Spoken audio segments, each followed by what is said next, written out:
Friedman. Confirmation hearings for President-elect Donald Trump's key cabinet nominees begin Monday. One of the first to go before Congress will be Trump's pick for Homeland Security Secretary, retired Marine General John Kelly. Kelly was formerly the head of United States Southern Command, where he oversaw the military prison at Guantanamo. He's repeatedly testified to Congress that the U.S.-Mexico border represents a threat to national security, leading many to worry he'll escalate the militarization of the border and U.S. immigration policy overall. He's one of 3 generals Trump has nominated for cabinet and cabinet-level positions, including retired General James Mad Dog Mattis as defense secretary. Mattis is likely to face questioning about his actions in May 2004 when he ordered an attack on a small Iraqi village that killed more than 40 people attending a wedding ceremony. Mattis went on to lead United States Central Command from 2010 to 2013, but the Obama administration cut short his tour over concerns Mattis was too hawkish on Iran, reportedly calling for a series of covert actions there. Mattis only retired from the military in 2013, meaning he'll need Congress to waive rules requiring defense secretaries to be civilians for 7 or more years after leaving the military. The rules are in place to ensure civilian control over the U.S. Armed Forces. Trump's 3rd general is retired Army Lieutenant General Michael Flynn, who's been appointed National Security Advisor. Flynn is well known for his anti-Muslim worldview, having called Islam a cancer and saying fear of Muslims is rational. His position does not require Senate confirmation, despite the fact that during Trump's campaign, he railed against generals. I know more about ISIS than the generals do, believe me. If Generals Kelly and Mattis are both confirmed, Trump will have more generals in his cabinet than any administration since World War II.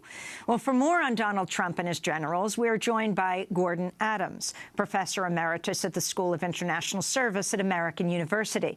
He just wrote a piece for the New York Times headlined Donald Trump's Military Government.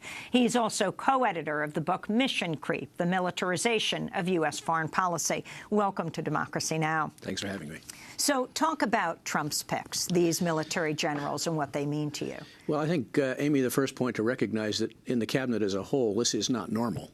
We're not dealing with a normal situation anywhere. If you appointed cabinet officers that are basically highly wealthy, relatively inexperienced in government, very rich, largely white males, that doesn't look like 21st century America, and many of them simply oppose the agenda of the agencies they're in charge of.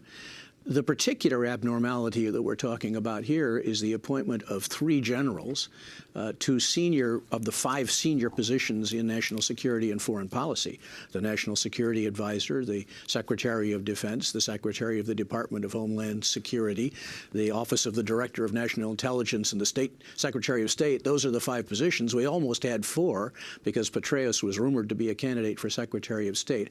That's quite unusual. People will say Barack Obama had 3 generals in his cabinet, too, at cabinet levels, and indeed he did. One was the Director of National Intelligence, the early version of James Clapper. Mostly that job, which is advisory, not policy making, has been filled by a military officer. And for a while he had James Jones, who was a retired Marine general, as his national security advisor. Jones didn't do very well. The 3rd was actually in charge of the Department of Veterans Affairs, which is not a crucial foreign policy making department. So here, really at the top of the architecture and right at the center of foreign policy and national security policy, we have Generals Flynn, Mattis, and Kelly in the key advisory position to the president and 2 of the biggest departments involved with American security. That's unusual. And talk about what this will mean, the militarization of U.S. foreign policy, as you put it. Right. And what I mean by that term is not what is traditionally thought. This is not a coup, but it's not normal. If this happened in a Latin American country over the past 20 years or so, we'd simply say to the government of that country, you know, tut-tut, generals should be in the barracks. They shouldn't be running civilian departments of government and engaged in this kind of mission creep across the American government. But here we have more what I call the velvet militarization of American foreign policy. The gradual assumption that the right tool to use is the military tool, the tool they know is the military tool. A gradual sense that only the military capacity is capable in the American government of executing and implementing American foreign policy and national security policy. Generals grow up in a particular culture. It's hierarchical, it's order-driven, it tends to see kinetics as a useful and the most useful tool for dealing with America's foreign and national security challenges. Now, around him, the president has 3 generals advising him about how to proceed in foreign policy, but he doesn't have what I'd call a balanced toolkit of statecraft. He doesn't have a diplomat. He has a businessman at the Secretary of State position with no government agency experience and certainly no diplomacy experience.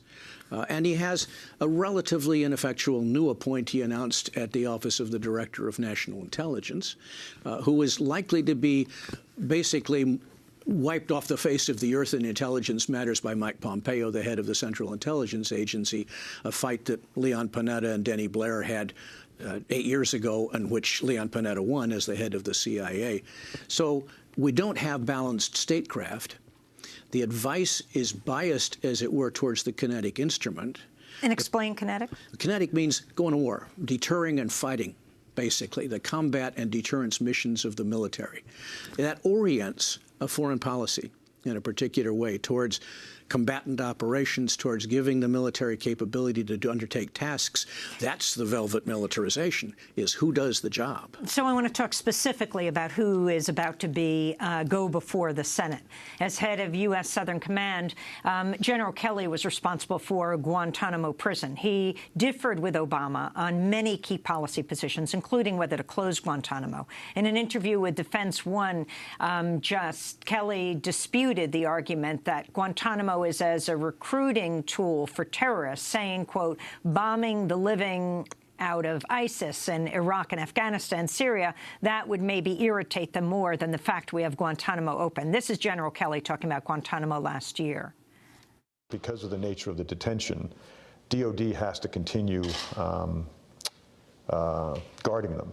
But I do think there's a place that we would need to indefinitely hold detainees, at least until whatever the conflict is over. So whether it's Guantanamo or a place in the States, continental United States, but I do think we need a place.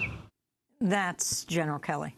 Yes, and General Kelly is probably the mildest of the 3 in terms of the militarization I'm talking about. Mild is a relative term here because clearly his orientation is towards greater militarization of the American border, the maintaining of Guantanamo as a base. He has been outspoken about defense operations in the Caribbean and at the border with respect to drugs and criminal organizations. General Kelly has that particular can-do, organized, hierarchical, essentially a kinetic militarized view of how we should approach our national security. There's no balance there. And he's unusual in being the first general that's actually headed the Department of Homeland Security, which has its own, as it were, Border Patrol semi-military capability. Mattis, who would be Defense Secretary, having to get that waiver. Mattis is, I think, what should be the focus. What's interesting to me is that the Democratic Party has targeted 8 of Trump's cabinet nominees as their principal focus. None of them are Mattis. They seem prepared to give Mattis a bye. They seem prepared to authorize the waiver that he requires in order to serve. Now, that waiver is there for an interesting historical reason. There's only been one general that ever headed the Defense Department, and that was George Marshall.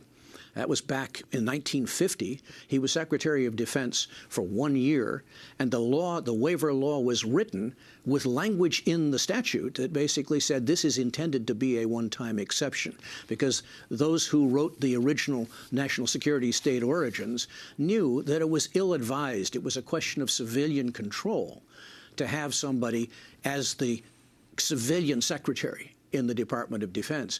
The military side of the Department of Defense is assured by the chairman of the Joint Chiefs of Staff and the service chiefs. And frankly, since 1986, if the president wants military advice, he need only turn to a man in statute called his principal military advisor, who's the chairman of the Joint Chiefs of Staff. So he has military advice, not a question of giving him military advice. It's a question of putting a necessary professional deformation towards military and kinetic operations in charge of the civilian control in the department. As I say, in a Latin American country, we would say this is ill-advised.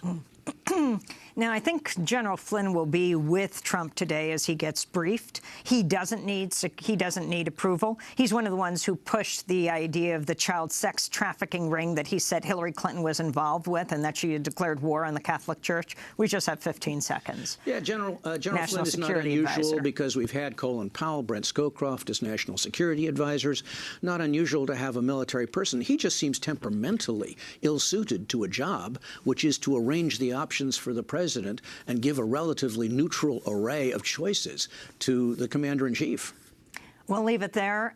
Gordon Adams, Professor Emeritus at American University's School of International Service, Distinguished Fellow at the Stimson Center. His latest book, Mission Creep. I'm Amy Goodman. Thanks so much for joining us.